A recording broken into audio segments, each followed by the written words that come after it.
আচ্ছা, আপনি কি কখনো ভেবেছেন যে পৃথিবীতে একটাই মাত্র ধর্ম যার বিরোধিতা করে সবাই? এটা কিসের জন্য বা এটা কেন? আচ্ছা চলুন দেখি যে আপনি যদি একটা বিষয় জানেন যে একজন লোক সে সঠিক এবং সে আপনার বিরোধিতা করছে, তো আপনি আগে থেকেই চেষ্টা করবেন যে তার বিরুদ্ধে কূটনীতি করে, ষড়যন্ত্র করে তাকে কিভাবে রোখা যায়, কিভাবে থামানো যায়।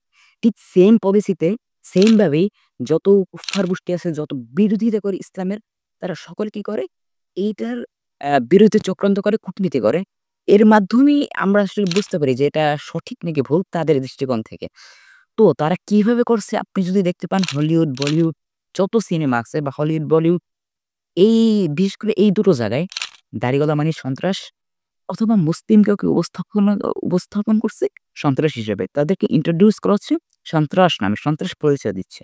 তো এটা কিসের জন্য? মানুষের মস্তিষ্ক বিকৃতি করে ফেলে এই কারণে যেন মানুষ বুঝতে পারে যে দাড়িগোলা মানে সন্ত্রাস। সে দাঁড়িয়ে আছে, হ্যাঁ, মানে সে অবশ্যই সন্ত্রাস। কারণ সে ওই যে মুভিতে দেখে আসছে, সে বিভিন্ন সিনেমায় দেখে আসছে যে হ্যাঁ, দাড়িওয়ালা মানেই সন্ত্রাস, এরা মানেই ঝামেলা, এরা সন্ত্রাসী করছে। কিন্তু ভাই আপনি যদি বাস্তবতার দিকে তাকান, এটা সম্পূর্ণই একটি অযুক্তি, সম্পূর্ণ ভিত্তিহীন একটি প্রথা আমাদের সমাজে চালাচ্ছে।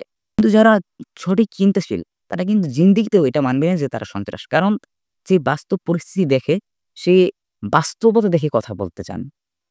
তো আপনি যদি আরেকটু বিষয় দেখেন যে নারীদেরকে আমাদের মা বোনদের ঘর থেকে নামানোর জন্য তারা বিশেষ করে একটি জিনিস নামাইছে নারীবাদ, ফ্যামিলিজম।